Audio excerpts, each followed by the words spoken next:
اعوذ باللہ من الشیطان الرجیم بسم اللہ الرحمن الرحیم اللہم صلی علی سیدنا و مولانا محمد وبارک وسلم وصلی علیہ۔ اللہ کریم نبی پاک صلی اللہ علیہ وسلم کا صدقہ تمام مسلمانوں کو دین دنیا کی عزتوں عظمتوں سے مالا مال فرمائے، اور اللہ ہم سب کو دین اور دنیا کی عظمتوں کے ساتھ ساتھ رزق حلال اور رزق کریم نصیب فرمائے۔ آج کا دن منگل کا دن ہے اور ایک بہت ہی خاص اور مجرب سا وظیفہ لے کر اپنی بہنوں بھائیوں بیٹیوں کے لیے حاضر ہیں۔ صرف 2 رکعت نماز نفل آج اس پورے دن کے اندر آپ ٹائم نکال کر پڑھ رہے ہیں۔ بے شک ظہر کی نماز ادا کریں، ساتھ میں یہ پڑھ دینا، اس مغرب کے بعد عشاء کے بعد کسی بھی وقت آپ یہ 2 رکعت نماز نفل پڑھیں۔ بس ایک دفعہ آپ ضرور کوشش کر کے یہ نماز حاجت پڑھیں، پھر انشاءاللہ تعالی اس کی برکتیں، اس کی عظمتیں، فضیلتیں اللہ کریم آپ کو عطا فرمائیں گے۔ وہ ایک حدیث شریف بھی ہے کہ جب ایک اس کا مفہوم ہے کہ جب ایک بندہ مومن کثرت کے ساتھ نفل پڑھتا ہے، نفلی عبادت کرتا ہے، تو حتیٰ کہ وہ ایسا کرتا رہتا ہے اور ایک مقام ایسا آتا ہے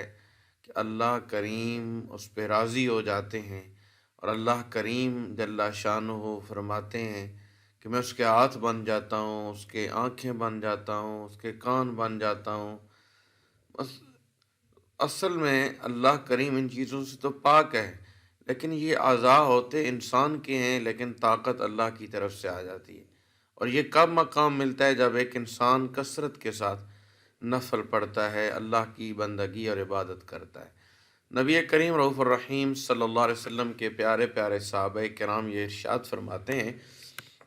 کہ رسول اللہ صلی اللہ علیہ وسلم کو جب بھی کوئی حاجت درپیش ہوتی تو حضور فوراً نماز کی طرف رجوع فرماتے، نفل ادا کرتے، اور صحابہ کرام کی زندگیوں پہ بھی ہم نگاہ دوڑائیں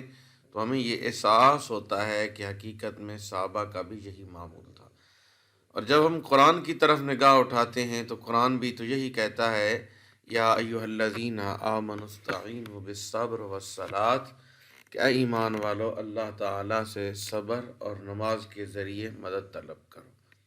بے شک اللہ تعالیٰ صبر کرنے والوں کے ساتھ ہے۔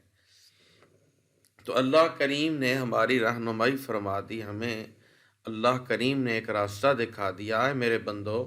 یہ راستہ تمہارے سامنے موجود ہے، اس پر چلو گے تو کامیاب ہو جاؤ گے، اس سے روگردانی کرو گے، ہٹو گے تو پھر جو ہے تمہارے لیے وہ تباہی کا سبب بھی بن سکتا ہے۔ تو آپ نے پورے دن کے اندر یہ ضرور بے ضرور عمل کرنا ہی کرنا۔ تو اس عمل کو آپ بھی قبول کریں، اور اس عمل کی عام اجازت ہے، کیونکہ نماز ہے، رب کی نماز پڑھنی ہے، اللہ تعالیٰ کے لیے پڑھنی ہے، کسی بندے کے لیے، کسی عالم کے لیے، کسی ذاکر کے لیے، کسی مفتی کے لیے تو پڑھنی نہیں ہے، تو اللہ کی ذات کے لیے پڑھنی ہے۔ تو اس کی عام اجازت ہے، آپ گھر کے تمام افراد اس نماز کو بھی پڑھ سکتے ہیں۔ آپ نے کیا کرنا ہے؟ سب سے پہلے وضو کرنا ہے۔ وضو کرنے کے بعد آپ گھر میں ہیں، مسجد میں ہیں، کہیں بھی ہیں، تو آپ نے 2 رکعت نماز نفل حاجت واسطے اللہ تعالیٰ کے بندگی، اللہ تعالیٰ کی منہ قبلہ شریف کی طرف اللہ اکبر کہتے ہوئے آپ نے کھڑے ہو جانا ہے، سورۃ فاتحہ شریف پڑھنی ہے، اور سورۃ فاتحہ شریف کے بعد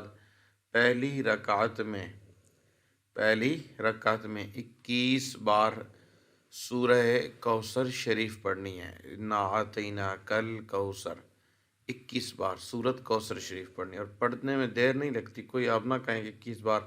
کون پڑھے گا، بالکل آپ 10-15 منٹ میں یہ نفل نماز پڑھ جائیں گے۔ 21 بار سورہ کوثر شریف پہلی رکعت میں پڑھنی ہے۔